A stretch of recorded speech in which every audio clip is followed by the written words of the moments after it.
me siento muy contenta con este tema. Y hoy realmente vamos a tener un cambio, así, un cambio de perspectiva, porque como les dije varias veces, si bien seguimos en el ámbito de los contratos de cambio, la primera parte del curso la estamos dedicando a los contratos de cambio, todos los que vimos hasta ahora lo son, también lo es la donación, pero ¿qué es lo que se modifica? ¿Cuál es la novedad acá? Que vamos a analizar por primera vez en el curso un contrato este, gratuito. Y eso sí, realmente es un cambio. Entonces, yo tenía un pendiente que quedó varias veces ese pendiente. A ver si lo puedo.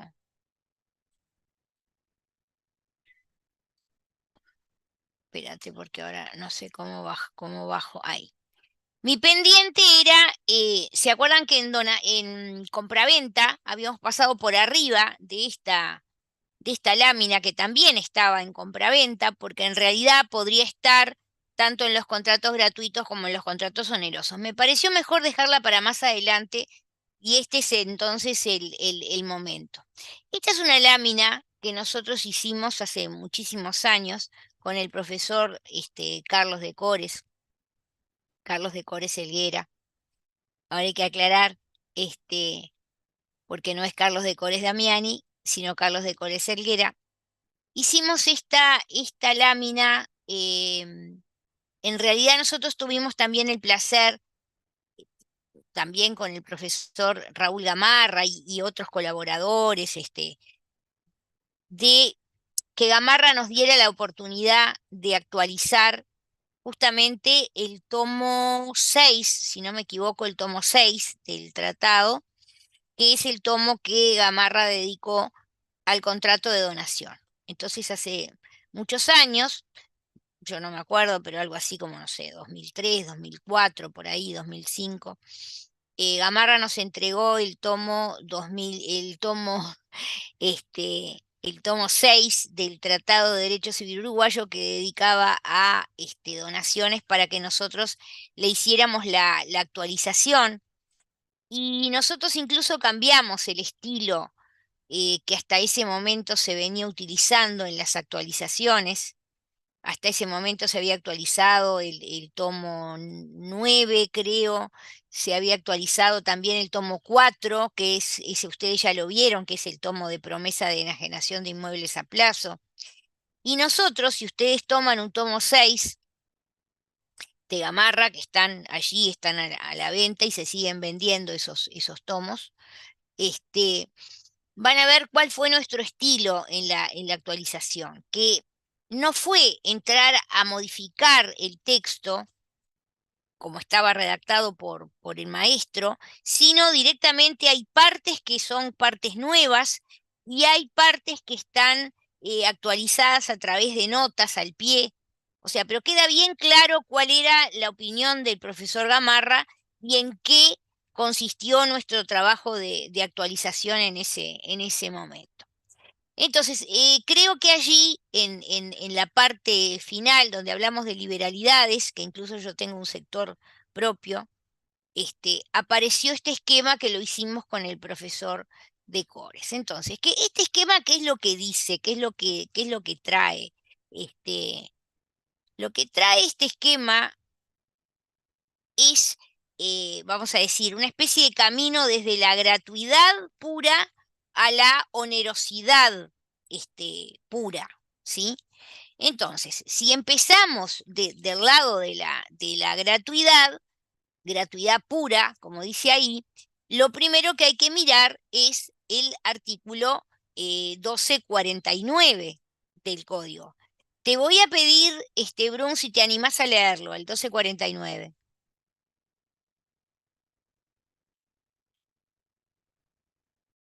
49 lo tengo. 1249. Sí, sí, lo tengo en la mano. 1249. El contrato se llama gratuito cuando solo tiene por objeto la utilidad de una de las dos partes, sufriendo la otra gravamen, y oneroso cuando tiene por objeto la utilidad de ambos contratantes, gravándose cada uno a beneficio del otro. Todos los contratos bilaterales entran en la clase de onerosos, pero los contratos unilaterales no siempre son gratuitos. Está, Ahí yo tengo perfecto. una Eso tiene, pregunta. Pero no hay un sí, contrato bilateral. perdón. Ese es otro tema y no voy a entrar ahora. Eso lo vemos un poquitito más adelante. De hecho, ya lo vimos. Eso tiene que ver con la categoría del contrato real y no es lo que me importa. Acá lo que me importa es que ustedes vean dónde está definida por el código la idea de la gratuidad, la idea de la onerosidad. ¿Qué pasa cuando el contrato es gratuito? Ahí se describe.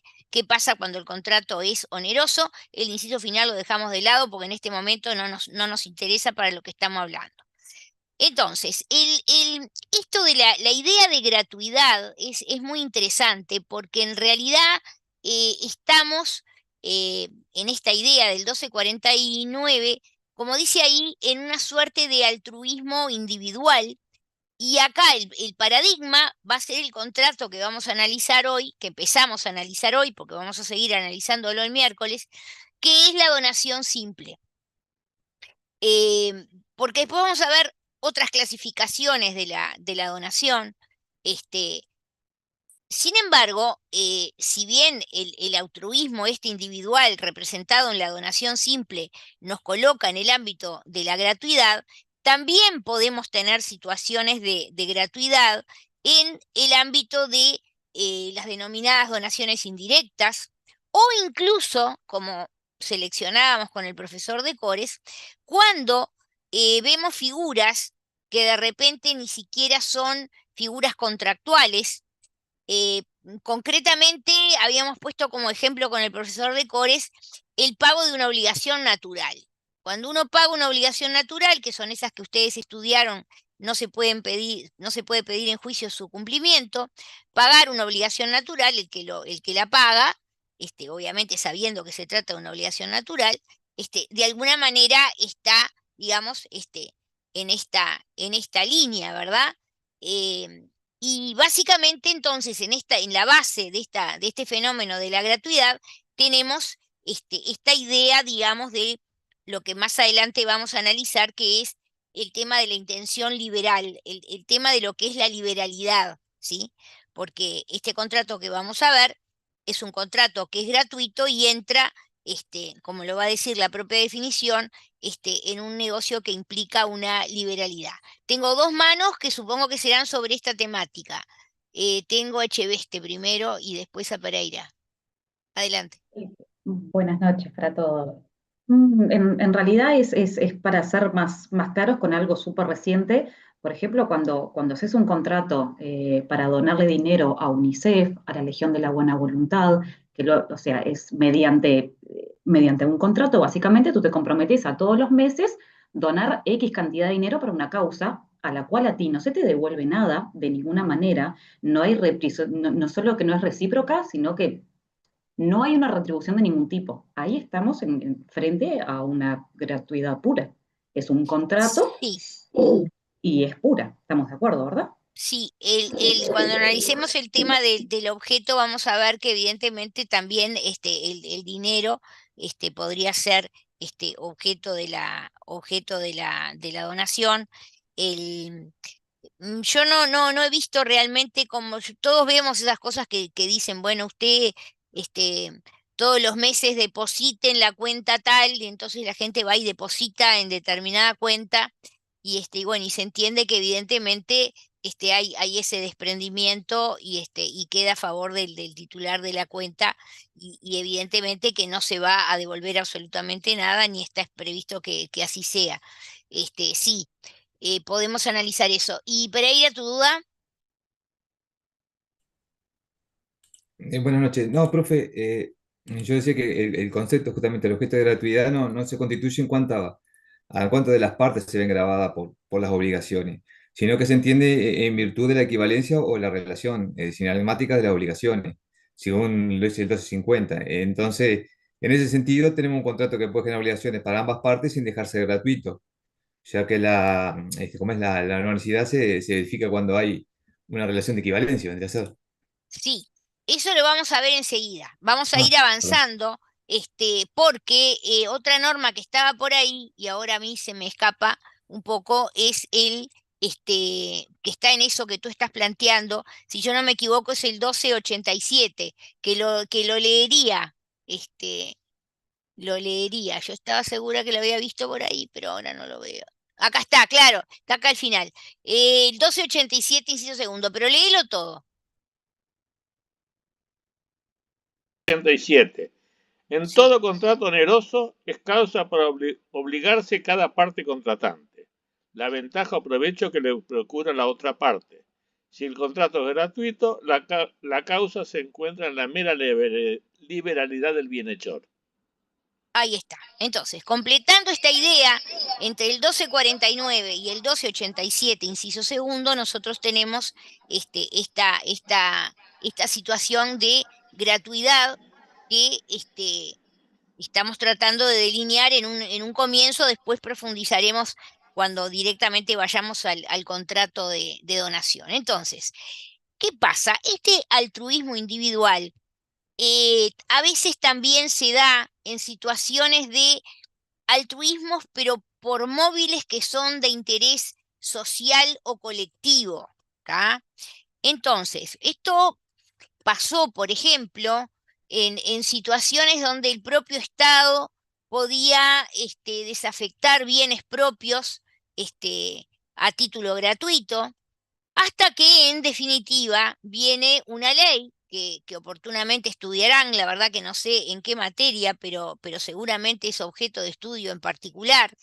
Me queda claro que no somos nosotros que tenemos que estudiarla, pero yo por lo menos la tengo que referir, y es la ley de fundaciones. Es decir, la fundación es una figura jurídica, digamos, que se genera y en la que básicamente no hay, digamos, em, finalidad de lucro, ¿tá? Y entonces por eso entra en esta especie de altruismo que no es individual, no es para beneficiar a otro concretamente, sino que es con fines o móviles sociales o colectivos. Tengo, ahora sí tu pregunta, Brun, que cuál sería.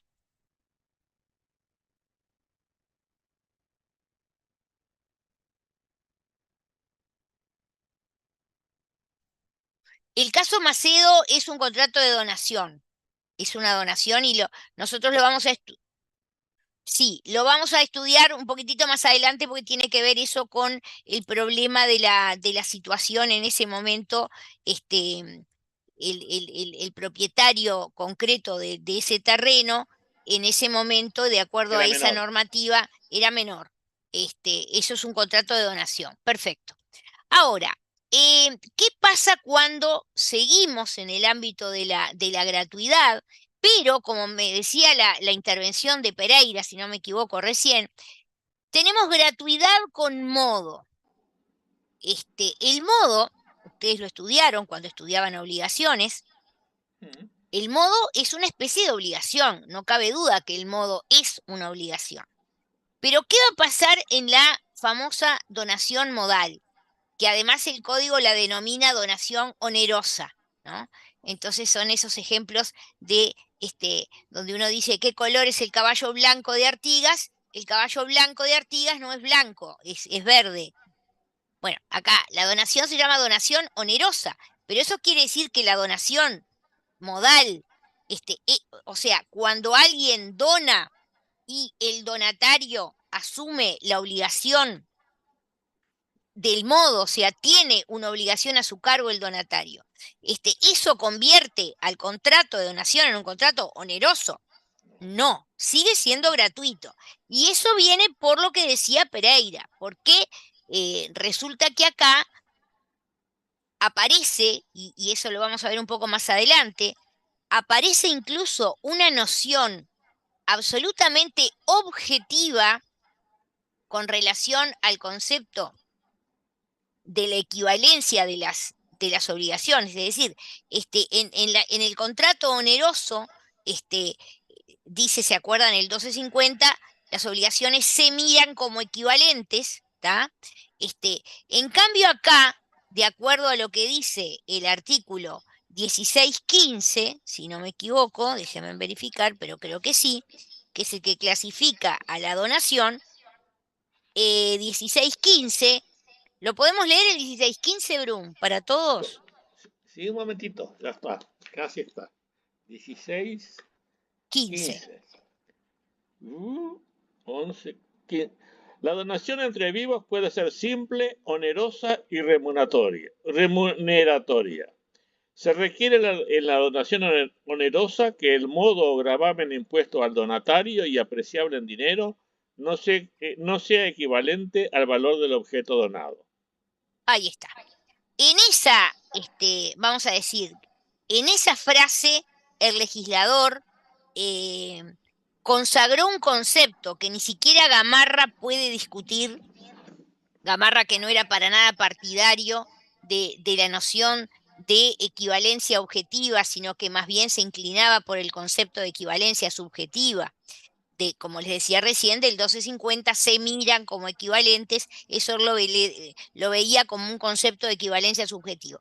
Acá es absolutamente objetiva esta noción, al punto tal que fíjense ustedes que si el modo o gravamen impuesto al donatario y apreciable el dinero pasa a ser equivalente al objeto donado, evidentemente el negocio deja de ser una donación y pasa a ser otro contrato, que después veremos qué contrato, pero evidentemente ya no es una donación. Entonces, más allá de que acá el legislador la denomina a esta donación, que es la donación en la que el donatario asume un modo, que incluso después veremos que ese modo puede ser no solamente a favor del donante, puede ser a favor de un tercero, puede ser incluso a favor del propio donatario. Pero lo importante es que el donatario asume una obligación, pero esa obligación no es equivalente y sobre todo, y esa es la explicación por la cual el contrato sigue siendo unilateral, además de seguir siendo gratuito, sobre todo no es una obligación interdependiente, recíproca o sinagmática con la obligación que asume el donante.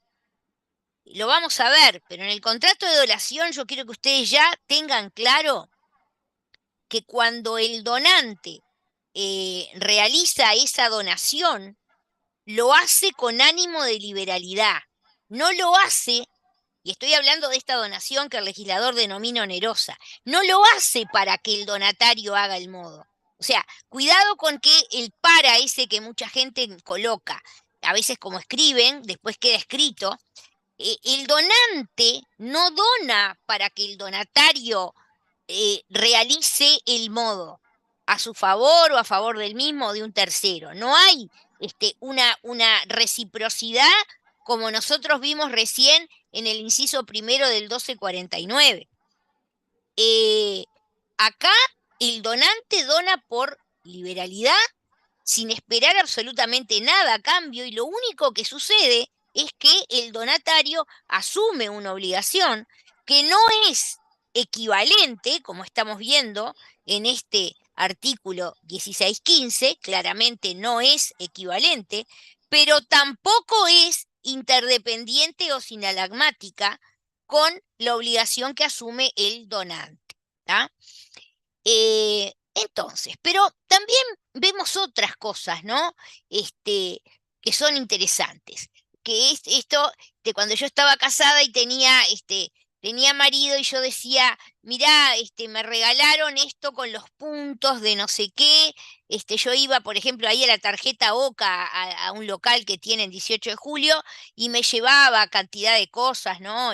Sábanas, electrodomésticos, y me llevaba todo para mi casa y llegaba y decía, me regalaron todo esto, qué maravilla, ¿no? Entonces yo contentísima.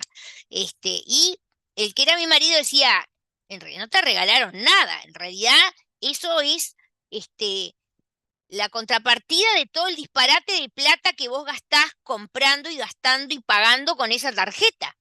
Entonces, ¿por qué les digo esto? Porque esto se llama, tiene un nombre y es la provisión de productos, o puede ser también de servicios, a título gratuito en función de relaciones de consumo.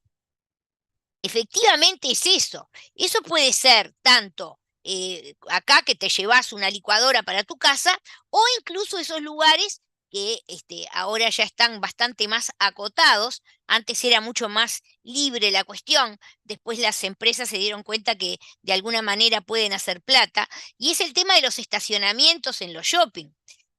Hay un determinado tiempo en que uno puede estacionar sin tener que pagar absolutamente nada. Ahora está bastante más acotado. En algunos lados es por 1 hora o por 2 horas, etcétera. Al cabo y si pasa cierto tiempo, hay que pagar por el estacionamiento. Y cuidado, porque si uno se pasa de ese tiempo, no le van a cobrar por el tiempo, le van a cobrar desde que dejó el auto. O sea que le van a cobrar todo el tiempo que estuvo estacionado y se va a llevar una sorpresa.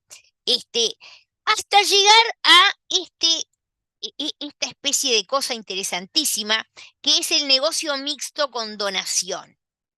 Este negocio mixto con donación, uno se pregunta, ¿pero qué es esto?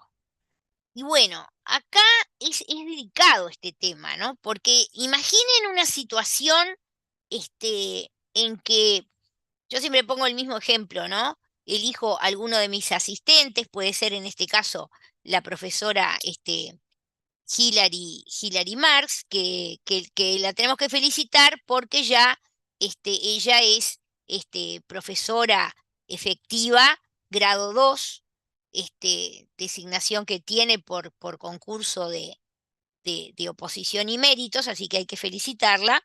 Mis felicitaciones. Estamos muy Muchas gracias. contentos, estamos muy contentos. Felicitaciones.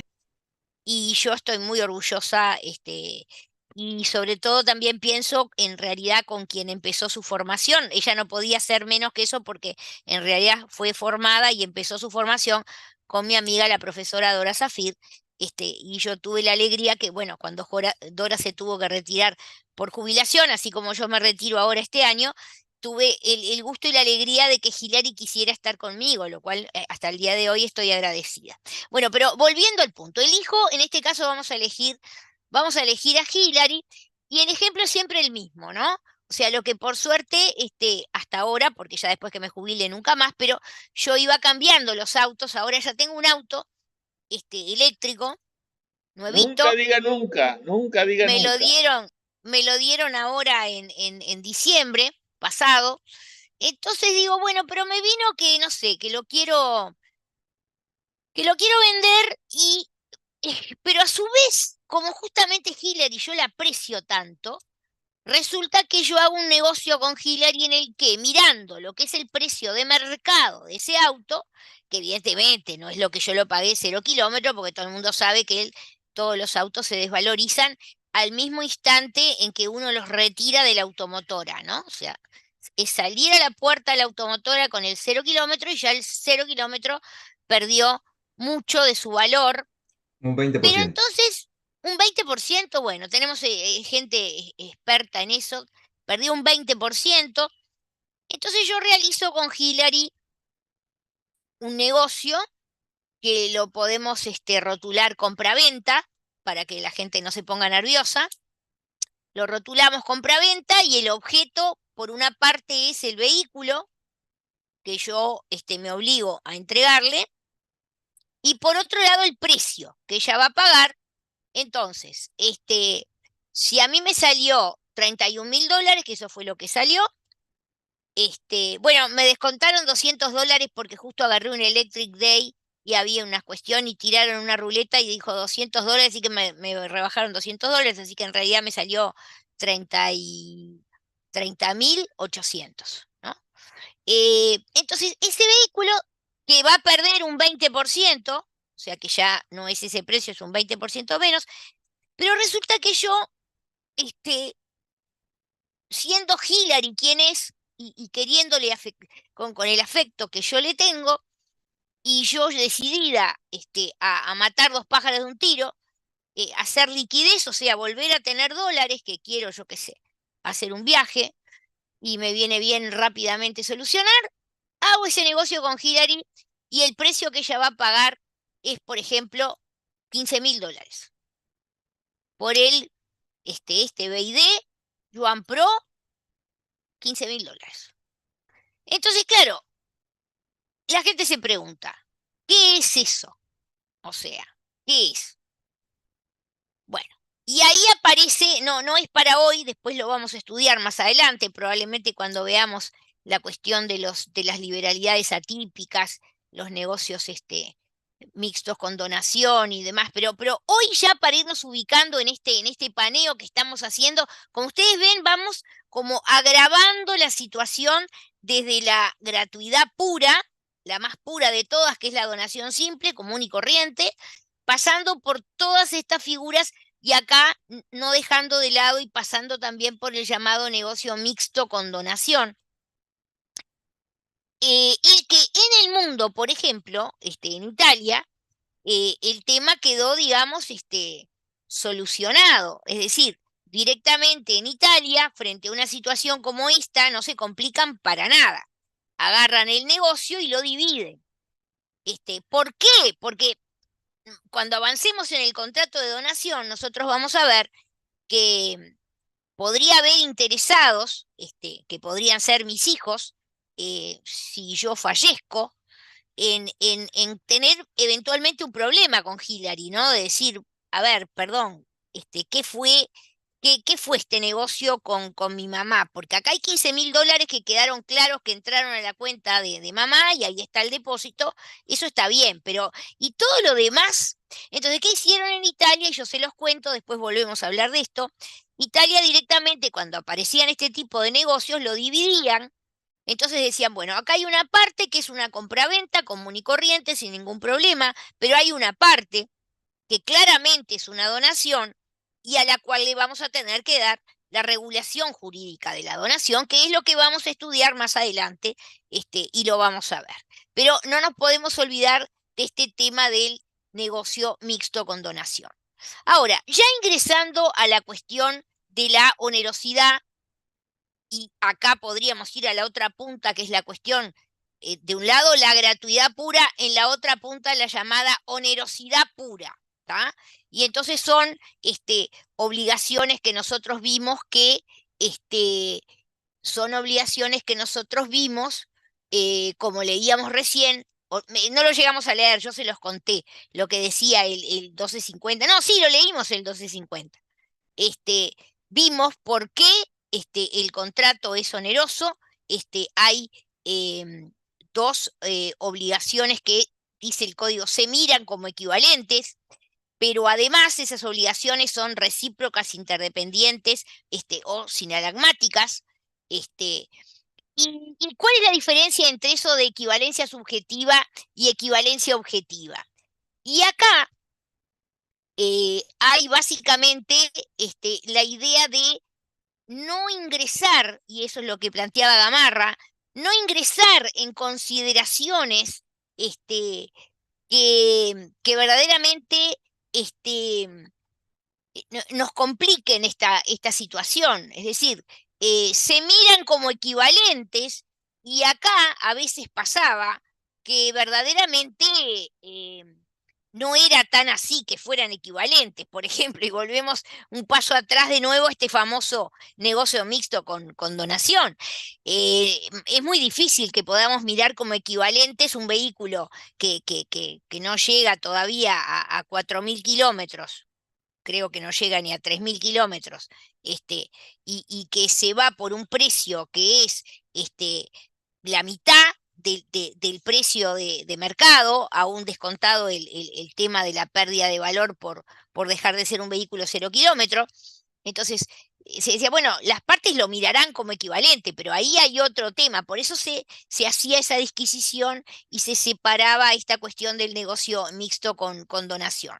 Ahora, el concepto más absoluto y más total de equivalencia objetiva es el que acabamos de leer en este inciso segundo del artículo 1615, y eso es tan así que hasta el propio Gamarra tuvo que admitir que en el caso de la donación, en particular de la donación modal o onerosa, es evidentemente el propio Código Civil maneja un concepto objetivo de equivalencia y lo dice claramente cuando dice que ese modo gravamen impuesto al donatario, y que además tiene que ser apreciable en dinero, no puede ser equivalente al valor del objeto donado.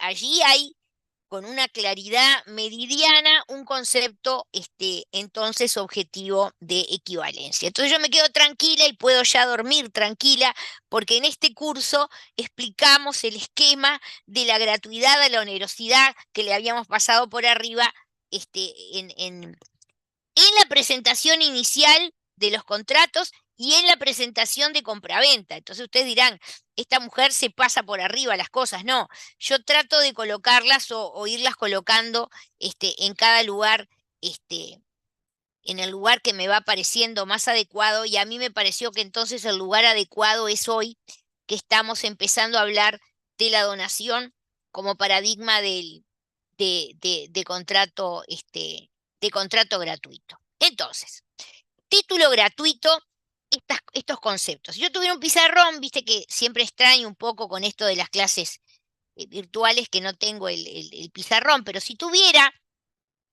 acá empezaría con los círculos y haría un círculo más grande, que podría ser el círculo que corresponde a la liberalidad. Dentro de ese haría otro círculo un poco más chico que entra adentro, y es un círculo que podría ser el de la gratuidad, y adentro haría otro círculo un poco más pequeño, que es donde colocaría a la donación. Y básicamente la donación va a ser un contrato gratuito, por eso está adentro del círculo de la gratuidad, y además es un acto de liberalidad, y por eso está la donación adentro del círculo de la gratuidad y la gratuidad adentro del círculo de la liberalidad. Y como les dije, es realmente la donación el paradigma de la gratuidad, y esa idea que uno, vieron que hay un dicho por ahí que la gente creyente capaz que lo escuchó más, que dice, bueno, cuando la limosna es grande hasta el santo desconfía. Eso le pasó al legislador, porque el legislador, cuando se puso a legislar sobre donación, le pasó eso. O sea, él quería verdaderamente que este fuera un ejemplo de un paradigma de gratuidad. Acá tiene que haber una idea de altruismo y total desinterés, y está eso en el 1250 que lo leímos recién, cuando dice que esa situación es la mera liberalidad. No se trata como en el caso anterior, que es la ventaja o provecho que le procura la otra parte. Acá no hay nada que le procure la otra parte, acá es solamente el altruismo, el desinterés, ¿sí? Por eso la donación siempre va a ser un contrato. Bueno, es otra cosa importante que ya lo vamos a ver. En el derecho positivo uruguayo la donación fue regulada como un contrato, porque después vamos a ver que hay otros derechos positivos que la consideran de otra manera. Pero acá tengo esta situación del título gratuito y esta ubicación: la liberalidad, la gratuidad, la donación, y la donación como paradigma de la gratuidad en el sentido del altruismo o el desinterés, nunca por nada a cambio, ¿tá?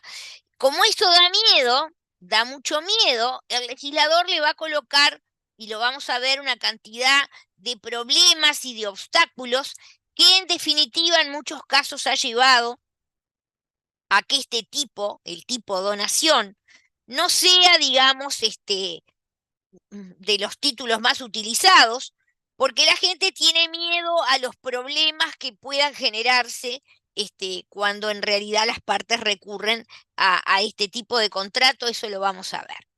Entonces, seguimos con la idea de gratuidad. Acto gratuito, ¿tá? Atribución patrimonial no ligada a ninguna atribución equivalente, cumplida con la intención de procurar una ventaja al que la recibe. ¿Qué elementos tiene la gratuidad? ¿Tá? Tiene un elemento que es objetivo, porque está dado por la ausencia de equivalencia, ¿tá? Eso lo vimos que está en el 1249, en el 1250, en el 1615, todos artículos que estamos viendo hasta ahora. Pero hay también un aspecto que podría llamarse, o un elemento que podría llamarse subjetivo.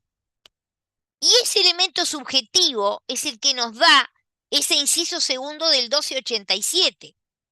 ¿Se acuerdan que habla de el inciso segundo del 287 nos hablaba de que no se va a obtener nada a cambio, ¿sí? Las partes acá, vamos a tener un donante, vamos a tener un donatario y vamos a tener una situación que puede apreciarse en esa visión del contrato. ¿Se acuerdan que el contrato no solo es un negocio jurídico, sino que es una operación económica también? Y acá muy claramente, en esta visión más moderna de la donación como operación económica, ¿qué implica? Claramente un empobrecimiento del donante y un enriquecimiento del donatario, que es lo que persigue en realidad el donante. El donante acá persigue una cosa que es terrible para sus intereses económicos, ¿no? Porque él se empobrece con miras a que otro sujeto se enriquezca sin obtener nada a cambio. ¿Tá? Insisto con esto y vuelvo a insistir y lo voy a volver a repetir, porque cuando estamos en la donación onerosa o modal, y ese donatario va a asumir una obligación, tenemos que tener claro que esa obligación que asume el donatario, que se denomina modo, no solo que no es equivalente al valor del objeto donado,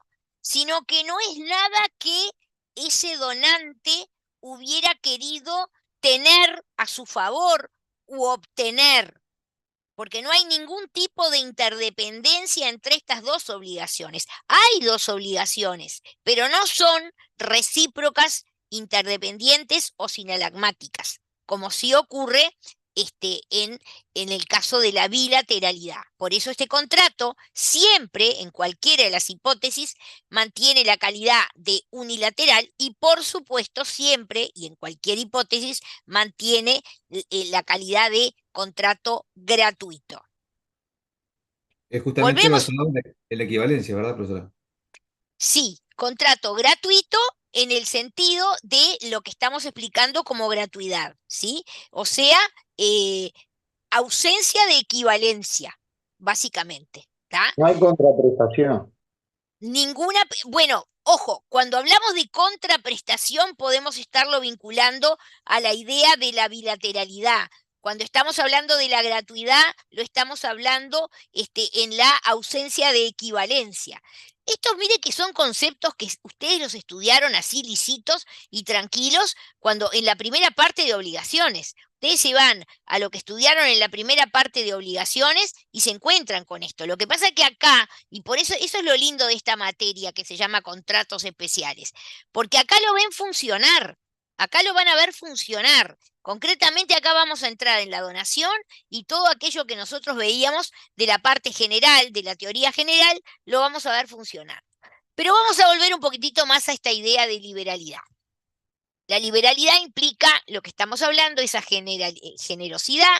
De ninguna manera se puede entender que hay el cumplimiento de un deber, tampoco, en el antecedente. Yo les digo esto y ustedes van a tener la oportunidad de pelearme con buenos argumentos cuando veamos el famoso fenómeno de la donación remuneratoria, que es una cosa rara. Pero en principio la liberalidad es simplemente esa generosidad, no hay cumplimiento de ningún tipo de deber, ¿sí? Está la liberalidad acá al punto tal que la propia definición, ahora vamos a leer el artículo de la definición de donación, el propio 1613 que va a definir el contrato de donación, la va a definir como un acto de liberalidad. Sí, Brum.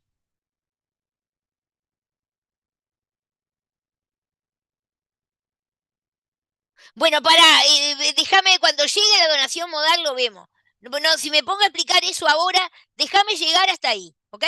No es que no lo vaya a explicar, te juro que se va a explicar.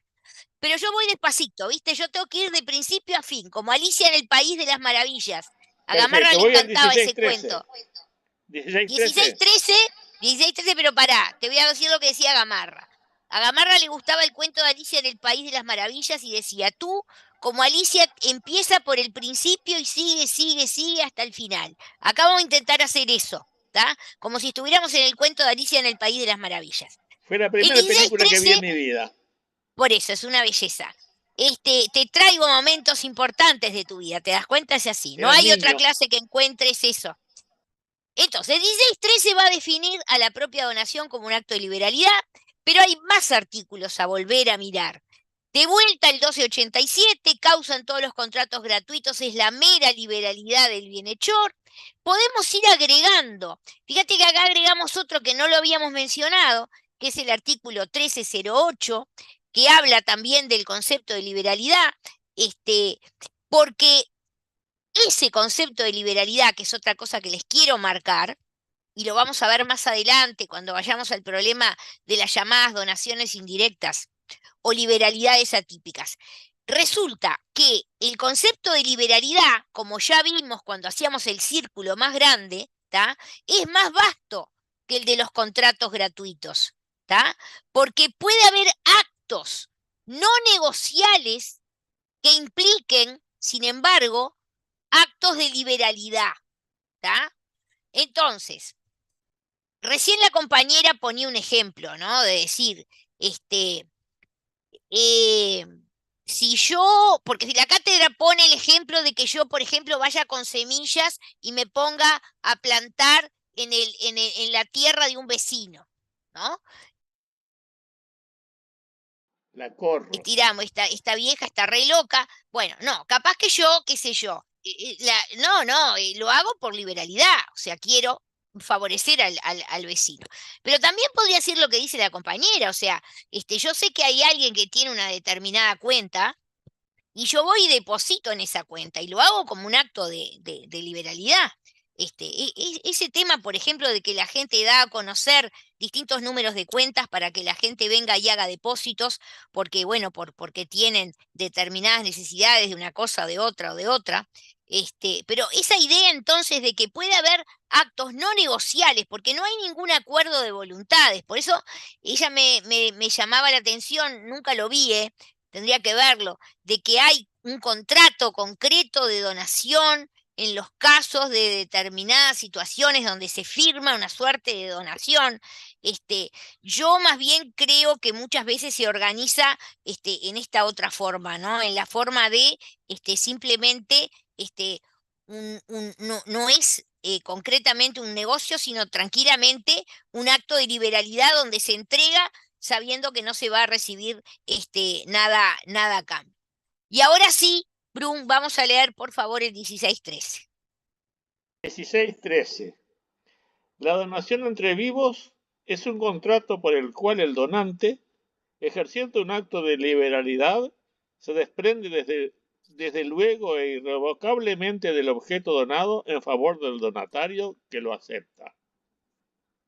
Bueno, tiene de todo esto, ¿no? Y por eso la doctrina lo estudia y saca esto y aquello y le va buscando una vuelta y otra y otra. Bueno, vamos nosotros a tratar de ir clarificando, a ver lo más claro que podemos ir mirando. Lo primero que yo les digo, y me parece muy importante, y fue una toma de decisión del legislador, de Tristán Narvaja, cuando hizo el código, es calificarlo como un contrato, ¿tá? Es un contrato, dice directamente Narvaja. O sea, si es un contrato, implica que como todos los contratos requiere, como negocio jurídico es bilateral, requiere dos voluntades, ¿sí? Y se va a perfeccionar con propuesta y aceptación, ¿tá? Así se forma el consentimiento. ¿Y por qué acá dice se supera el modelo francés que habla de acto? ¿Tá? Acá hay una anécdota que yo no sé si es verdaderamente, pero vamos a creerla, vamos a tener fe y creer que es así. Parece que Napoleón, que quería meter la cuchara, aunque frente a sí tenía una cantidad de juristas que eran gente muy que conocía del derecho y él era Napoleón, pero no necesariamente era un jurista, él no quería que fuera un contrato, no quería que fuera un contrato, y por eso los juristas, para darle el gusto en el derecho francés, en la legislación de la donación, que no cambió con la reforma legislativa de 2017, se habla de la donación Acto. como un acto, ¿sí? Acto, Pero después, exacto. ¿qué hicieron los franceses? La trampa que le hicieron a Napoleón. La trampa que le hicieron a Napoleón fue decir que ese fue, con todo respeto, capaz un error de Narvaja, porque no tenía por qué haberlo traído Narvaja de allá para acá, porque acá no era necesario. Los franceses le ponen al final que ese acto de liberalidad que hace el donante, el donatario lo tiene que aceptar. Entonces, ¿qué tenemos? Propuesta y aceptación. Ahora, ¿qué pasa acá en Uruguay? Si yo estoy diciendo que es un contrato, ¿me querés decir para qué al final le pone Narvaja que lo tiene que aceptar? ¿Por qué habla de la aceptación al final? Bueno, problemón. Ahí vino Peirano y dijo, no, porque entonces, para mí, lo que pasa que en la donación, la aceptación entonces tiene que ser una voluntad, una manifestación de voluntad expresa. Y viene Gamarra y le dice, perdóneme, pero no. La manifestación de voluntad siempre, siempre puede ser expresa o puede ser tácita en la medida en que esa manifestación de voluntad sea un acto concluyente, en la medida en que no tengamos duda de cuál es la voluntad de la parte que se está expresando. Entonces, acá viene esa parte al final, o sea que acá Narvaja dijo que era un contrato, después le puso que lo acepta, no sirve para nada eso. En otros derechos positivos, como en España, peor todavía, con todo respeto, lo tienen colocado con los actos de última voluntad. Ahora, en un momentito, vamos a ir a separar la donación como negocio entre vivos de los negocios mortis causa. Y digo los negocios, no. El negocio, el único negocio mortis causa en el derecho positivo uruguayo es el testamento, no hay otro. Porque la diferencia entre un negocio entre vivos y un negocio mortis causa es que el negocio entre vivos se perfecciona en vida de las partes, en cambio el negocio mortis causa recién produce efectos después de la muerte. ¿Qué pasa? Acá cuando nosotros estudiemos algunas figuras de la donación para después de la muerte del donante, vamos a ver cosas donde se terminan mezclando, incluso cuando veamos qué puede donar y qué no puede donar un donante, tenemos que ubicarnos la foto cuando hay que sacarla. Lamentablemente la foto ahí se va a tener que sacar al momento de la muerte. Ustedes dirán, pero qué horrible, pero sí, porque en ese momento nosotros vamos a ver si pudo donar o no pudo donar, en definitiva, lo que donó, pero lo vamos a ver más adelante. O sea, no, ese fantasma de la regulación de los negocios mortis causa lo tenemos nosotros alrededor y lo vamos a ir ahuyentando, cazando al fantasma en su momento. Pero lo que nos tiene que quedar claro es que la donación es un contrato, es un negocio entre vivos, evidentemente, y ahora, es más, ahora en un momentito les voy a poner en una columna las diferencias entre la donación y el testamento, para que quede más claro todavía. Y acá viene otra cosa divertida de la definición. ¿Vieron que dice, se desprende desde luego e irrevocablemente? Bueno, otra cosa rara, ¿no? Se desprende desde luego. Ese desde luego, ¿qué quiere decir? Porque hubo gente que dijo, no será que la donación es un contrato real. ¿Se acuerdan de la categoría del contrato real, que es aquel que se perfecciona con la entrega de la cosa? La prestación es constitutiva. Ojo esas orejas que las veo como las del doctor Spock, no puede ser. Estoy hablando de todos conceptos que ustedes manejaron perfectamente en obligaciones y que acá simplemente los estamos refrescando, ¿no? El contrato real se perfecciona con la entrega. Hace poco nosotros veíamos en una clase del profesor Cabrera, si no me equivoco, hacíamos referencia a lo que era el contrato real. Y entonces mucha gente dijo, ¿no será que al decir se desprende desde luego? En realidad parece ser que cuando acá el legislador está diciendo que se desprende desde luego, no está pensando en un contrato real, sino que más bien está queriendo colocar al contrato en el lugar de un contrato que es el de un negocio entre vivos, o sea, el contrato se realiza en vida, o sea, se desprende ahora. Y otra palabra que nos mató es, y se desprende irrevocablemente. Te mató acá también. ¿Por qué? Porque el contrato, como negocio jurídico que es, esto también lo estudiaron en la parte general, una vez que se perfecciona, no puede ser revocado unilateralmente por ninguno de los contratantes.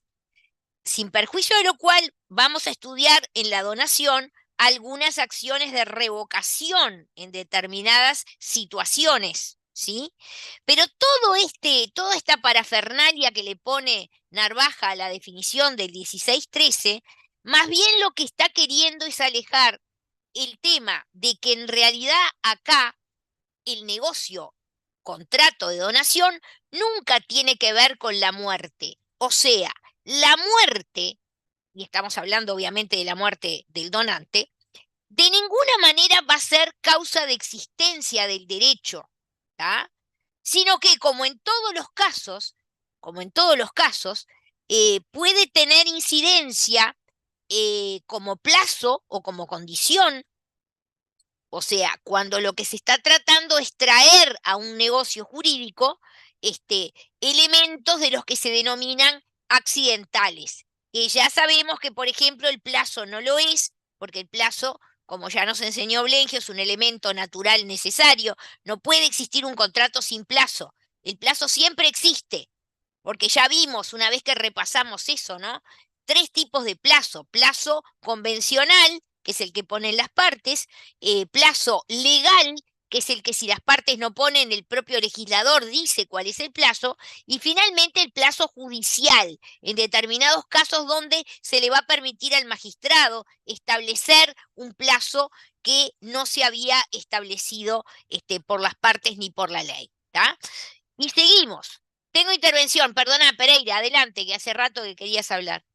No, no, cortita, porque, por ejemplo, justamente la donación implica un negocio obligacional, un contrato entre vivos, pero por ejemplo, con lo que usted decía justamente en el testamento, no es un contrato, es un acto jurídico que Exacto, causa efecto después de la muerte de la persona. exacto. Mirá, Pereira, mirá, parece que estás para explicar esta lámina. Como le dije, acá hicimos hace muchos años, estas clases de contratos las dábamos con el profesor de Cores hace muchísimos años, y acá marcamos eso, diferencias entre la donación y el testamento. Bueno, lo primero de todo, la donación es un contrato, claramente. En cambio, el testamento es un acto. Incluso en el contrato, evidentemente, como negocio jurídico, se requiere 2 voluntades para que se forme. En cambio, el testamento es un acto que va a requerir una única voluntad, que es la voluntad del testador, ninguna otra. O sea, no hay ninguna interacción de voluntades en el testamento. La donación como contrato es esencialmente irrevocable, pero no porque lo haya dicho el 1613, porque esa es la característica de todos los contratos. No se pueden revocar. ¿Qué dice el 1291? Los contratos forman una regla que obligan a las partes como la ley misma y deben ejecutarse. Después el inciso 2 habla de otra cosa. ¿Pero qué quiere decir? Es irrevocable. En cambio, el testamento Mientras esté es vivo puede. exactamente, es esencialmente revocable hasta el mismo momento de la muerte del causante. Lo puede Y haber revocado la 10 revocación es minutos antes de automática. morirse. La revocación es ¿Cómo? automática, además. La revocación es No te, automática. Es decir, el no último te entiendo. testamento es el que vale. Bueno, Revoca el pero anterior. yo no sé si eso se llama revocación automática. Me preocupa un poco la terminología. O sea, yo lo que conozco es que al ser revocable, si se realiza un nuevo testamento, evidentemente se revoca el Anula el anterior. otro. Igual a veces hay que analizar, porque a veces depende de cómo sea la voluntad. O sea, el testador puede querer hacer modificaciones totales o parciales, pero básicamente lo que importa, y eso es lo único que importa, es que como en realidad el efecto lo va a producir después de la muerte, el momento que marca la irrevocabilidad es el momento de la muerte, porque mientras el testador tiene vida, puede seguir revocando el testamento. Recuerdo, yo les hago siempre el mismo cuento. Yo trabajé de muy jovencita en un estudio jurídico en el cual uno de los juicios estrella que teníamos era el juicio de un testador que yo lo conocí en vida, porque el señor había sido cliente del estudio y venía, en vida de él venía y vino varias veces de visita al estudio. Era un señor muy, muy especial y muy, hasta de cómo se vestía, ¿no? Era un gaucho del Partido Colorado que igual no le importaba nada y igual se ponía una bombacha colorada y pañuelos colorados y ponchos colorados y bueno, un señor muy especial. Y resulta que a la muerte de ese señor se descubre que a lo largo de la vida él había realizado en total 14 testamentos, que además eran radicalmente diferentes, porque, por ejemplo, hacía un testamento en favor de una sobrina y al año hacía otro testamento y dejaba como única heredera a la iglesia. Y al año y no sé qué. Bueno, y el último testamento lo había hecho con la persona que lo estaba cuidando en el último momento, que también era otro familiar. Y entonces, claro, se imaginan ustedes que todos los herederos peleados tenían semejante juicio de nulidad de todos los testamentos y lo que querían invocar era una situación, entre otras posibilidades posibles, de incapacidad de ese testador, como que no estaba en su sano juicio. Dani Oviedo, adelante. Sí, a mí la única duda que me queda entonces es cuando se dona, que se dona para después de que se muera la persona. En ese caso, el hecho de la muerte vendría a ser un plazo. Lo vemos más adelante. Igual, para que nos quedemos tranquilos, si querés, y vamos echándole, vamos haciendo un poco vamos dándole como introducción a este tema, vamos a leer el 16-14. Brun, léelo el 16-14. 16-14. Las donaciones hechas para después de la muerte del donante quedan sujetas a las reglas establecidas por las últimas voluntades. Bueno. A mí cuando un estudiante me hace una pregunta, no me gusta decir, no contesto, porque no queda bien, ¿viste? Acá tenemos, y ya te lo digo, toda la doctrina, un 99% de la doctrina dice que este artículo 16-14 lo que quiere decir es que no existe una donación, para después de la muerte, porque de acuerdo a lo que dice el 16-14, si pasa eso, se va a regular como un negocio de última voluntad, o sea, que ese negocio, lo que sea, no es una donación y es un negocio mortis causa y se va a regular como se regula el testamento. ¿Entendés? Entonces, descarta por completo la idea de la donación mortis causa. ¿Tá?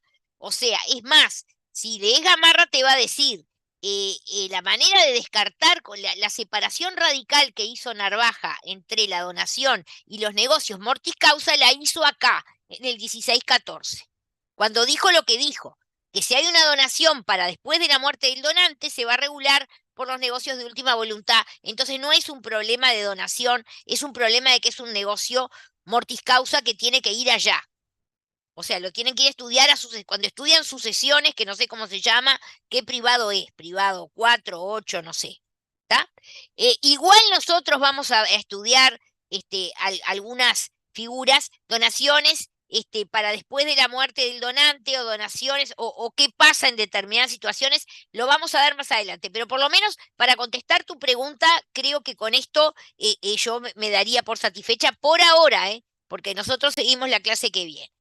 Entonces, sigo en este comparativo entre donación y testamento. Ya vimos que es contrato, la donación, exacto, el testamento, es irrevocable el contrato, es esencialmente revocable el testamento. Evidentemente, la donación es un negocio actual. Y ahí es donde, de la definición esa que leímos recién, se podría interpretar se desprende desde luego del objeto donado. Evidentemente, la donación es un negocio entre vivos, en cambio, el testamento es un negocio futuro y sí, previsto para que produzca sus efectos después de la muerte del testador.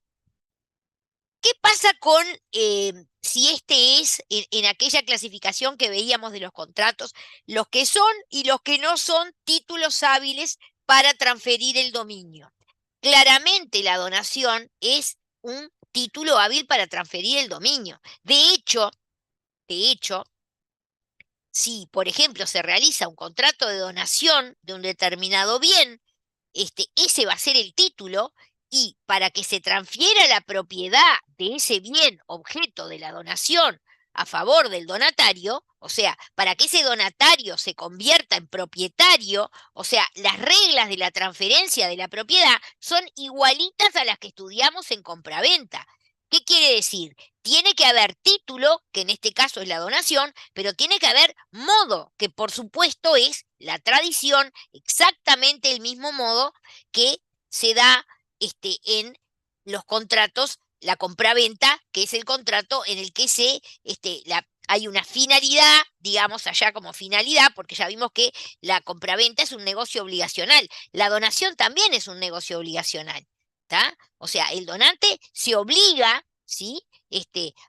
Digamos, a entregar un determinado bien, pero para que ese donatario se vuelva verdaderamente propietario, tiene que estar el título, que va a ser la donación, pero tiene que estar el modo, que es la tradición, con todas sus formas que ustedes ya la estudiaron. Ahora, evidentemente, la forma de adquisición de la propiedad, también derivada, pero en el caso del testamento, no es por modo tradición, sino por modo sucesión mortis causa. Eso es lo que hace que el heredero, que además lo dice claramente la propia norma, ¿no? En el mismo momento del fallecimiento del causante, ese lugar lo ocupa el heredero, y se produce la apertura legal, con la propia muerte del causante, que es independiente de la apertura judicial, que es cuando se les ocurre ir por allá por el juzgado de familia a pedir la apertura de la sucesión. Quedan claras las diferencias, ¿no? Quedan claras, y sobre todo, que a veces algunos disparates que he visto en mi vida no los quiero ver con los 200, no sé cuántos somos acá. Nadie de todos los que somos acá me va a poner, como alguna vez leí, el testamento es un contrato. Ese disparate no puedo tolerarlo, evidentemente, ¿no? Me maté toda una cuestión, tema que no podían haber pasado de obligaciones con ese concepto, con esa idea. O sea, el testamento es un acto, produce efectos para después de la muerte, no tiene nada que ver con un contrato. Acá justamente estamos diciendo que en el derecho positivo uruguayo la donación está regulada como un contrato, y estas son las grandes diferencias entre la donación, que es un contrato, y el testamento, que es un acto, un negocio mortis causa, porque produce efectos después de la muerte. Un acto jurídico. Vamos con la categorización de la donación. ¿Cómo la categorizamos?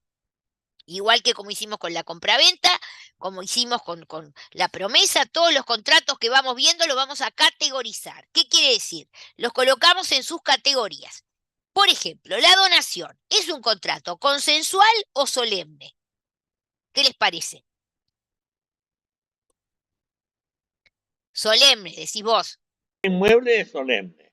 Bueno, pero entonces no. ¿Entendés, Brun? No me digas que es solemne, porque después me decís si es un inmueble, y si no es un inmueble, Sí, está. Perfecto. ¿está? Entonces no me digas eso. Justo eso es lo que no hay que decir. Pasa igual que con la compraventa. En principio es consensual.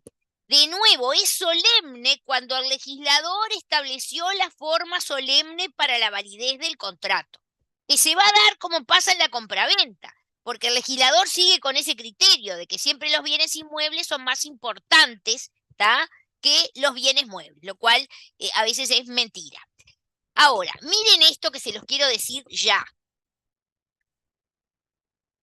Como este contrato, ya vimos los circulitos, es un acto de liberalidad, es un negocio a título gratuito, es una donación. O sea, básicamente la ecuación económica es doy por nada, doy a cambio de nada. Hay una canción, ¿no?, que dice na, por nada. Sí, hay una canción que dice eso. Esto es por nada. ¿Saben que hay derechos, como el italiano, que dijeron, ¿se acuerdan cuando ustedes me decían, no, Cafera dice otra cosa, cuál es la finalidad de la solemnidad? Y una de las finalidades tradicionales es llamar la atención del contratante sobre la trascendencia del negocio que va a realizar. Bueno, hay derechos positivos que les pareció oportuno llamarle la atención a la gente cuando está teniendo un desprendimiento patrimonial a cambio de nada. Por eso, en algunos derechos, no el nuestro, entendieron que ameritaba, para llamar la atención de los donantes, de dar que se entendiera bien lo que están haciendo, están dando a cambio de nada, están dando y no van a recibir. Claro, están dando y no van a recibir nada, que tengan que ir a lo del escribano, como cuando es un inmueble o como cuando se supone un bien de cierta situación. No es así en el derecho positivo uruguayo. No es así. Entonces, acá vamos a mirar, porque no cuesta nada, lo podemos mirar, por ejemplo, ¿qué dice el artículo 16-19? Ahora sí, Brum, por favor. 16-19. 1619. No Sí. valdrá la donación entre vivos de cualquier clase de bienes inmuebles si no es otorgada por escritura pública, según el artículo 1664. En las donaciones de bienes muebles se observará lo dispuesto en el título del modo de probar las obligaciones. Perfecto. Entonces, ahí tenés la explicación y la respuesta. Les digo porque, por ejemplo, en la múltiple opción, que podría ser una posibilidad para el parcial, si te preguntan si es solemne o no es solemne, la rapidez de tu respuesta de hoy, Brun, te mató, porque le pones solemne, verdadero, y está mal. O sea, Exacto. pensemos, ¿está? Dani Oviedo. Sí, esto creo, igual ya más o menos lo vimos cuando dimos los otros institutos, ¿no? Pero solo en el caso de la donación de bienes inmuebles se requiere la solemnidad o siempre que la figura contractual lo requiera. No. O sea, en la donación, el capítulo de donación, la norma que tiene sobre la cuestión de la solemnidad es 16-19. En principio es eso. Y ahí te lo dice. Y te separa de vuelta la idea esa de bienes inmuebles o bienes muebles. Y ahí te dice, no es la regla de la solemnidad, pero sí va a tener que ver el tema de cómo se prueban las obligaciones. ¿Te acordás que ese es otro tema que es de cuando la ley requiere determinada prueba que no es para la solemnidad, sino simplemente como requisito de prueba? ¿Está? Sigo con la categorización porque esto tiene que ser sencillo. Consensual o solemne, ya vimos. Segundo, unilateral o bilateral. Claramente, siempre, sin excepción alguna, es un contrato categorizable como unilateral. De vuelta, no hay sinalagma ni obligaciones recíprocas, aunque haya dos obligaciones, como vimos recién, en la denominada donación onerosa o también modal.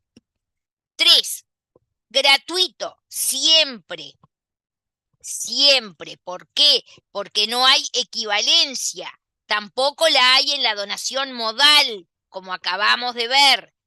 Por 30ª vez, lo dice claramente el 1615, inciso segundo. Y por supuesto, una cosa que ya es elemental, pero lo decimos siempre, es un contrato principal, que quiere decir no es un contrato accesorio, es un contrato principal. Categorización. Vamos con la forma y consentimiento, y acá viene esto que ya les adelantaba. Francia o Italia lo categorizan, ya les expliqué por qué, como solemne.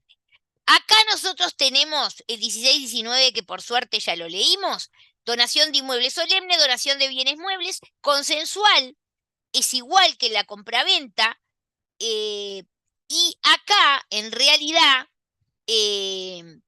no, en este tema, y de nuevo, el legislador que tuvo mucho miedo cuando reguló a la donación, después vamos a ver que hay una regulación, fíjense que nosotros cuando hacíamos preguntas de esas que había que contestarlas, bueno, en el examen final se podrían hacer también, ¿no?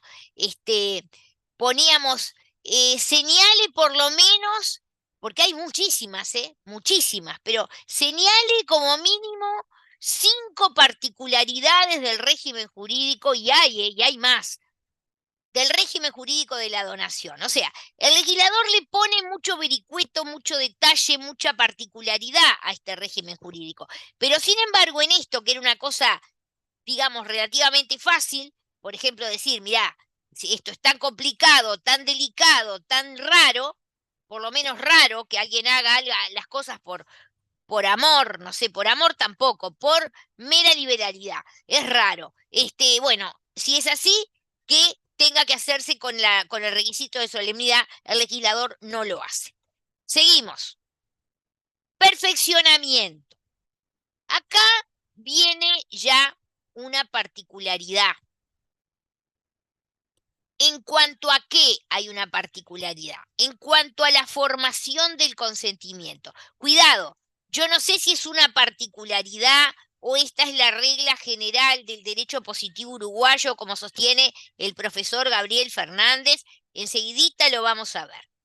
Cuando ustedes estudiaban la formación del consentimiento el año pasado, que lo estudiaron en obligaciones, ustedes estudiaron que existían distintas teorías, pero básicamente en el derecho positivo uruguayo se hablaba de la teoría de la recepción. ¿Qué quiere decir? El contrato se perfecciona, contrato entre ausentes, siempre estamos hablando, ¿no? Porque entre presentes se perfecciona en el mismo momento porque los dos sujetos están presentes. Pero entre ausentes se dice que en el derecho positivo uruguayo rige la teoría de la recepción, porque el contrato se perfecciona cuando la respuesta del aceptante llega al proponente. Pero vamos a no inventar. Vamos a leer, por favor, Brum, el 1265.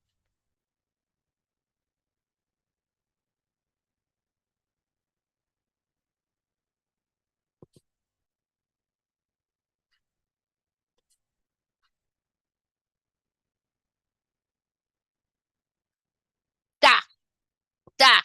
Sí, hasta ese momento no hay contrato. Perfecto. Entonces, ¿qué decía todo el mundo? La teoría en el derecho positivo uruguayo, en este tipo de contratos entre ausentes, es la llamada teoría de la recepción. O sea, simplemente tiene que llegar la aceptación al proponente. Llegar. ¿Cuál es la otra teoría? Que evidentemente implica algo más que simplemente la aceptación llegue al proponente. Implica algo más, implica que el proponente la conozca. ¿Qué quiere decir? Si es una carta que la abrió, la leyó, por ejemplo, ¿no? Porque esa, miren ustedes, va a ser la regla en materia del contrato de donación. Ahora lo vamos a ver, pero quiero las intervenciones. A ver, Ivana López. Sí, hola. Yo iba a decir que es cuando el donatario dice que acepta, la aceptación sería que acepta la donación No, para perfeccionarse, ¿no? no. Para empezar, podría perfectamente, dice acepta y se cae muerto. no llegó nunca al donante, ¿y qué pasó? Ahí ni llegó ni la conoció. Pensá, vos cada vez que vas a decir algo, primero pensalo, ¿está? Si leemos, ¿qué les parece? ¿Vamos a leer el 16-20 y el 16-21? 16-20. 20 y 16-21. 16-20. Mientras la donación no ha sido aceptada y se ha hecho conocer la aceptación al donante, podrá ésta revocarla su arbitrio. Bueno, voy con la intervención anterior. Leído ese artículo, ¿qué opinás? Porque capaz que vos me querías decir algo que yo no te lo entendí.